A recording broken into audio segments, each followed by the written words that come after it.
guys remember Andrew Yang?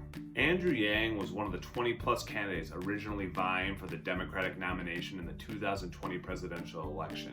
And while Andrew Yang was seen as a long shot candidate from the very beginning, he was also one of the last candidates to drop out. But what's interesting about Andrew Yang is the same issue that made him a long shot candidate was also the issue that made him wildly popular with not only traditional Democratic voters, but voters from all kinds of ideological walks of life. And that issue was Andrew Yang's take on universal basic income, an idea that Andrew Yang called the freedom dividend.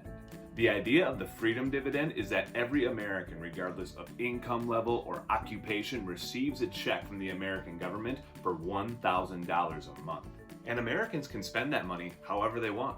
We're getting a little taste of what that could look like right now thanks to the relief package passed by Congress in response to the COVID-19 pandemic that sent $1,200 to every American's home so long as they earned under a certain level of income.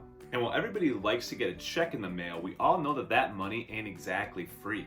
All money spent by the American government comes from the pockets of the taxpayers, which is why this idea of free money is more controversial than perhaps it seems. So what I want to talk about today is why Andrew Yang thinks that this super controversial and super radical idea is necessary in the United States of America at this point in time.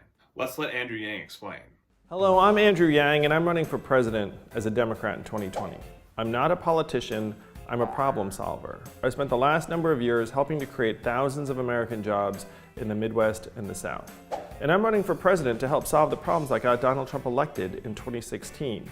Namely that we'd automated away 4 million manufacturing jobs. And what we did to the manufacturing jobs, we're about to do to the retail jobs, the call center jobs, the fast food jobs, the truck driving jobs, and on through the economy. And I'm running for president to help America transition through this time. My flagship proposal is the freedom dividend of $1,000 a month for every American adult starting at age 18. This would create millions of jobs, make our children and families stronger, and give all Americans a better chance to transition in the economy of the 21st century.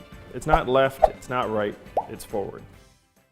And so if you're following Yang's line of reasoning, the reason that we need the freedom dividend at this moment is because Americans need money. And the place that Americans usually get their money from, their jobs, are disappearing very rapidly. Those jobs are disappearing because of an ongoing technological revolution in which jobs traditionally performed by humans can now be performed by robots and machines. Which is a good thing on the surface. I mean, who wants to do more work unless you depend on that work to be able to put food on your table? And with the freedom dividend, whether you had a full-time job, a part-time job, or no job at all, that would never be something that you would have to worry about. Now, there's all kinds of debate about whether the freedom dividend will actually work or whether it's something that Americans could actually afford, but that's not what I want to talk about today. If it's an issue that interests you, I highly encourage you to look it up and do some more reading. But what I want to talk about today is why the freedom dividend might be necessary, and that brings us back to technology. The technological revolution that we are undergoing that is making so many of those jobs disappear. To learn a little bit more about this technological revolution, I've got a video that I want you to watch that's called Humans Need Not Apply. And as the title suggests, the video is all about jobs that have traditionally been performed by humans that humans will not need to apply to in the future. And for what that means for how we may need to reorganize our economy, society, and world. Your job is to watch the video and write a summary about how technology is changing the future of jobs in the United States of America and in the world, as well as include some specific examples of how exactly that's happening. America wasn't ready for Andrew Yang's idea in 2020. But in 2040, Yang's idea might not only be appealing, but necessary. As the future generation of voters, you will be the judge of that, so consider today the beginning of your research.